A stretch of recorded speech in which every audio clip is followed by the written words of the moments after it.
la loi électorale. J'ai écouté ce qu'on a dit pour, ce qu'on a dit contre. J'ai écouté. Je pense que la meilleure des lois électorales, ce sont les lois qui font consensus.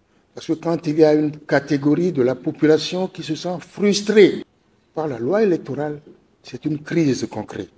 Mon point de vue est, je le répète, qu'il faut réviser cette loi électorale pour permettre à un maximum de Béninois de se sentir concernés par les élections.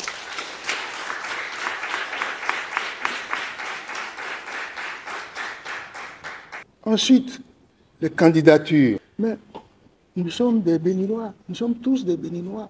C'est la Constitution qui nous donne le droit d'être président de la République, d'être candidat à la présidence de la République. Mais il faut permettre à tous les Béninois qui estiment qu'ils ont la capacité de devenir président de la République, il faut leur permettre de se présenter. Le peuple dira qui est bon parmi eux. Mais dire un tel ne peut pas être candidat, un tel ne sera pas candidat, c'est moi qui vais choisir le candidat. Non. Non. Les amis, ne soyez pas choqués par ce que je dis. C'est ce que je pense. Et partout où je passerai, je le dirai. Je le dirai. Laissez les gens être candidats. Le peuple dira qui est bon, qui n'est pas bon. Mais à dire un tel ne le sera pas, et on prend des dispositions pour l'empêcher d'être. Un tel autre ne sera pas, on le chasse de ses attributions, etc. Et on va créer des problèmes, on va créer des crises dans un pays qui a déjà des crises, puisque en 2019, nous avons fait des élections Ouattara.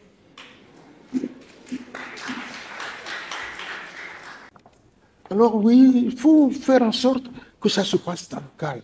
Et puis, 10%, 20%. Ce qui est terrible au Bénin, c'est que quand une mesure frappe quelqu'un, tous les autres se taisent. Ils disent rien. Jusqu'à ce que ça les frappe aussi. Une mesure plus forte les frappe aussi. Alors, écrit. Aujourd'hui, nous sommes à 20%. Hein? Ceux qui sont sûrs d'avoir les 20%, ils disent rien. Si on dit demain c'est 30%, ils vont commencer à crier. Non, prenons des mesures applicables à tout le monde pour éviter les crises. Je sais qu'il y a des gens ici qui sont de bords différents, d'obédience différente. Moi, je ne suis dans mon fort intérieur d'obédience que de la paix. Bon, et puis on dit il y a des partis, on les met à l'écart, ce parti-là ne peut pas y aller. Non, il faut que l'opposition puisse aller aux élections. Il n'y a pas de démocratie sans opposition.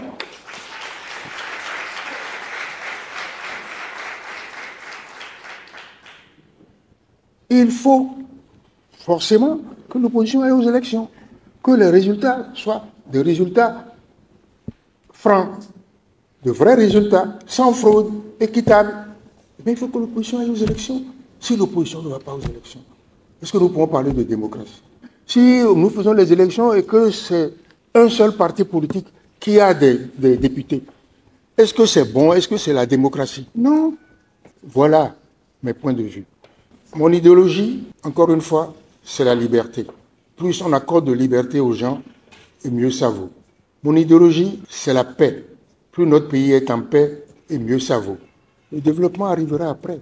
Voilà en gros ce que je voulais vous dire sur la démocratie, sur la liberté, sur l'état de droit.